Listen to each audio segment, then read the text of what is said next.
반갑습니다. 빵식입니다. 자, 여러분, 어젯밤 10시 50분에 했던 이 토론회에서도 이 탄핵의 진실은 눈을 씻고 찾아봐도 없었습니다. 거의 대부분의 시간이 경제대책과 이재명의 화천대유에 대해서 토론을 하던데요. 저는 개인적으로 정상적인 정권교체를 하기 위해서는 국민들의 먹고 사는 문제와 국가 경제 문제도 매우 중요하지만 현재 대한민국의 전국을 봤을 때 과연 이게 정상적인 정권 교체가 가능하다라고 생각을 하고 저런 식의 토론을 하는지 이해가 좀 안 가더라고요. 제 욕심인지 모르겠는데 화천대유의 몸통이라고 불리는 이재명의 이 더불당 대선 토론도 잠시 보니까 이재명의 불안함이 여실히 드러났다라고 보입니다. 자, 이재명의 핵심 발언은 공영 개발을 하려고 했는데 국민의힘의 잘못으로 어쩔 수 없이 민영으로 돌린 것이다. 이렇게 말을 하고 있어요. 자, TV를 부셔버리고 싶을 정도로 분노가 치밀어 오르더라고요. 아니, 저걸 말따이라고 하고 있습니까? 이 대장동의 주민들의 땅을 공영 개발을 한답시고 헐값에 다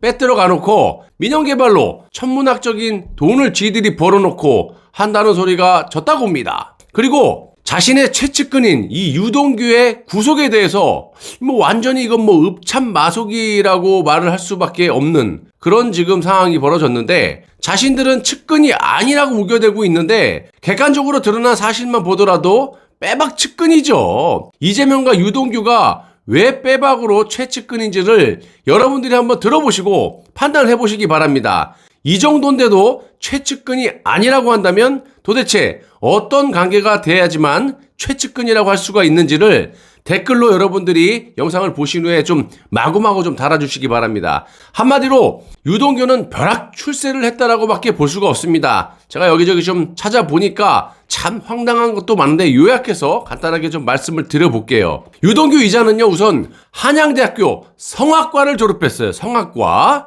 건축하고는 아무 상관이 없잖아. 자, 가전제품 유통업체 H회사에 입사를 해가지고 약 3년간 영업일을 했었고요. 이후에 웹솔루션 관련 업체인 N사에서 99년부터 약 5년간, 2005년부터는 휴대폰 부품을 판매하는 셀스코라는 회사를 만들어서 본격적인 사업을 했던 인물입니다. 본격적이라고 하기에는 좀 한번 들어보십시오. 2008년 성남 분당 정자동의 모 아파트 단지 리모델링 추진위원회 조합장을 맡았었고요. 이때부터 부동산 개발 전문가라는 그런 평을 받게 되는 겁니다. 그리고 2009년 당시 변호사였던 이재명과 인연을 맺게 됩니다. 그리고 두 사람은 2009년 성남정책연구원이 주최한 이 세미나에 함께 참석을 했었고요. 2010년 3월에는 유동규가 조합장으로 있는 한솔 5단지 조합원 설명회에 이재명이 자리한 적도 있었습니다. 그리고 같은 해 5월 14일 리모델링 조합장으로 성남시장 후보였던 이재명의 지지 성명을 발표합니다. 지 혼자 한 게 아니에요. 보시면 이 당시 성남 분당구 리모델링 추진위원회 위원장 4명과 함께 동시에 이재명을 지지했다라는 것은 추측이지만 모종의 딜이 있지 않겠습니까? 이재명하고 이거 해줄 테니까 나중에 이거 해줘. 아시잖아요, 대충. 그리고 이재명이 성남시장에 당선이 된 이후 유동규는 인수위 도시건설 분과에 간사를 지내고 성남도시개발공사 기획본부장으로 임명이 됩니다.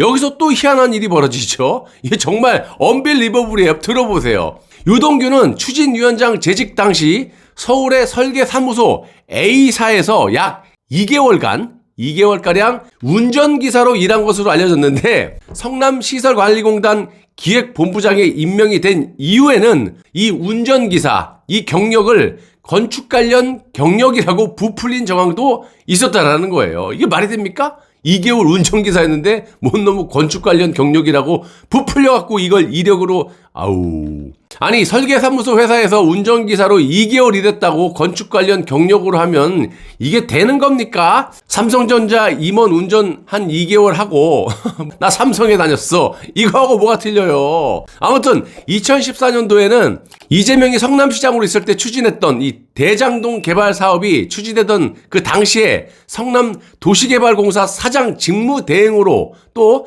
기획 및 사업자 선전 등 핵심적인 역할을 하면서 2017년 회계년도 133억 원의 흑자 등 3년 연속 흑자 경영을 달성하는 데 앞장서기도 했다고 합니다. 자, 이어 이재명이 또 경기지사로 당선이 된 이후에도 유동규를 또 데리고 가죠. 2018년도에는 경기관광공사 사장, 그러니까 차관급으로 중용되기도 했고요. 유동규는 2년간 민선 7기 경기도 관광 분야의 각종 업무를 수행했던 자입니다. 그리고 지난해 12월 31일, 그러니까 올해 9월까지 임기인데 임기를 9개월여 앞두고 지난 12월 31일에 개인적인 사유로 사직 의사를 밝혔다라는 거예요. 자, 여러분, 이 정도입니다. 뭔 놈의 최측근이 아니라고 말할 수가 있습니까? 최측근 중에 최측근이죠. 아니, 측근의 기준이 뭐예요 도대체? 성남시장부터 중책을 맡겼고 경기도지사가 된 후에 이 유동규를 데리고 와서 중책을 맡겨놓고 저런 소리가 먹힌다라고 생각을 했던 겁니까? 저는 이번 건뿐만이 아니라 작년, 재작년에도 말씀드렸지만 이재명은 문재인과 같이 갈 수가 없다니까요. 그리고 이재명이 후보가 된 후에 사퇴를 할 수밖에 없다고 봅니다. 지금 안 터뜨리는 이유가 있어요. 제가 이틀 전에 이 커뮤니티 글로 남겨드렸는데 문재인이 이재명을 날릴 건수가 많았음에도 불구하고 지금까지 살려둔 목적이 화천대유라고 봅니다. 자, 문재인은 애초부터 안희정, 김경수, 박원순 등등등 모조리 제거를 했죠. 조국도 마찬가지로. 이재명을 후보로 만든 후에 화천대유의 몸통임을 만천하에 알리게 되면 후보직 사퇴가 될 것이고 자연스럽게 지금까지 경선에 참여했던 이 여권의 대선 주자들 이낙연 등을 포함해서 싹 다 한 방에 묻어버릴 수 있다라는 문재인의 계략인 거죠. 자, 만약 지금 이재명을 쳐버리게 되면 2위를 달리고 있는 여권에서 이낙연이 후보가 될 것이고 그걸로 또 막 몰빵이 갈 거 아닙니까? 그래서 이 대권을 거머쥐게 되면 어떻게 되겠어요? 문재인을 수사를 안 할 수가 없다고 말씀드렸잖아요. 그렇기 때문에 문재인은 여고 야구 그 어떤 사람이 대통령제에 대통령이 돼서는 자기가 살아남을 수 없다라는 걸 알기 때문에 온리 내각제. 그러면 내각제를 하기 위해서 밑밥을 까는 게 일단은 차기 대권 주자를 싹 다 일단 씨를 말려야 돼요. 그래야지 좀 수월할 거 아닙니까? 제가 수차례 말씀드렸지만 문재인은 오로지 내각제 개헌만이 살 수가 있고 야권의 간첩놀이를 하고 있는 이 윤석열은 자신의 충신인데다가 원체 밟을 건수가 많다 보니까요. 언제든지 보낼 수가 있어요. 그러니까 쟤는 안심해도 돼. 나한테 대들지 않으면 그냥 내각제하에 껍데기 대통령을 만들어줄 수도 있고 그러면 윤석열은 이 보수 진영에 정말 진짜 생각 없는 사람들 막 끌고 다니면서 해발레 하는 사람들 지지받고 있지 않습니까? 그런데 만약에 여러분들이 원하는 이 정권 교체를 하려면 문재인 정권에 들이받고 자신이 예전에 수사팀장 때 조작 날조한 거를 전 국민에게 고하면서 석고대죄하고 죽을 죄를 졌습니다. 그러면서